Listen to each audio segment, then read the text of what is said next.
Cak Imin itu tidak menjadi tersangka ya, karena tidak terlibat dalam materi perkaranya.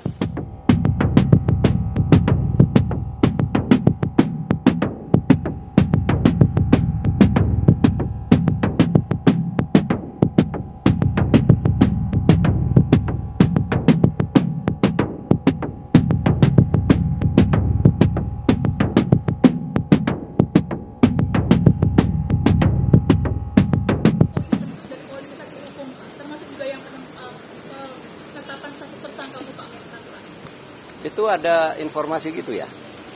Informasi tentang Cak Imin mau jadi tersangka? Oleh beberapa elit parpol seperti itu, Pak Menko. Sejauh pengetahuan saya, Cak Imin itu tidak menjadi tersangka ya, karena tidak terlibat dalam materi perkaranya. Itu kasus kan sudah lama. Kalau memang terlibat mestinya udah dulu.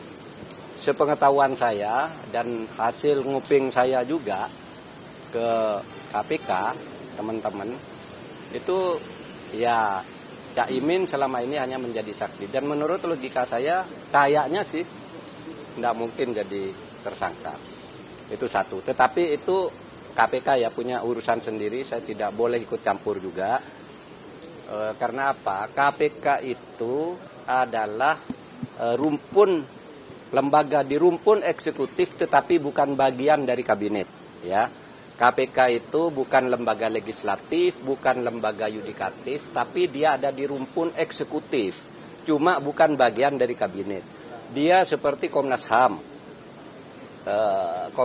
LPSK, dan lain-lain. Yang itu bukan bagian dari kabinet, Bawaslu dan KPU dan sebagainya. Jadi saya tidak tahu ke sana, tapi saya kok tidak yakin ya. Hampir bagi saya logika hukum saya tidak paham kalau Cak Imin sampai jadi tersangka gitu. Tapi kita lihat pemerintah sendiri untuk penegakan hukum itu punya dua institusi, yaitu Kejaksaan Agung dan Kepolisian Republik Indonesia. Pemerintah sudah membuat kebijakan demi kemanfaatan hukum dan demi pemilu yang lancar dan bermartabat.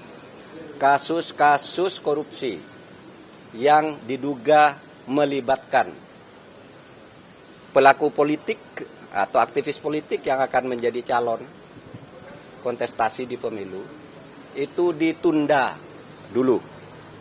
Ini kalau di Kejaksaan Agung dan Kepolisian, agar tidak ada orang menjadi calon lalu dilaporkan gitu, ini korupsi, oh ini dulu nganiaya orang lalu pencalonannya batal dan sebagainya. Oleh sebab itu sekarang ditangguhkan sejauh menyangkut calon-calon pimpinan partai politik, laporannya yang masuk ke pemerintah di luar KPK kita tangguhkan dulu demi kemanfaatan hukum. Tujuan hukum itu menurut konstitusi kita kan tiga. Satu, kepastian hukum. Yang kedua, keadilan. Lalu yang ketiga, ini kemanfaatan.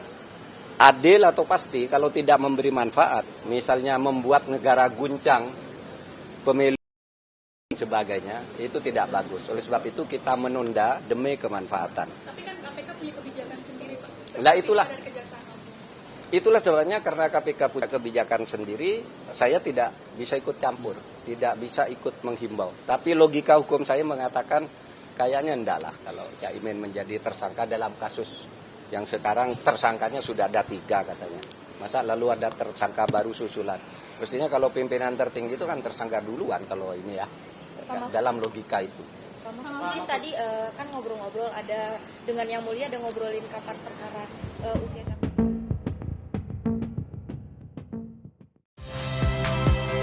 Saya Nitya Anissa, saksikan program-program Kompas TV melalui siaran digital, pay TV, dan media streaming lainnya. Kompas TV, independen, terpercaya.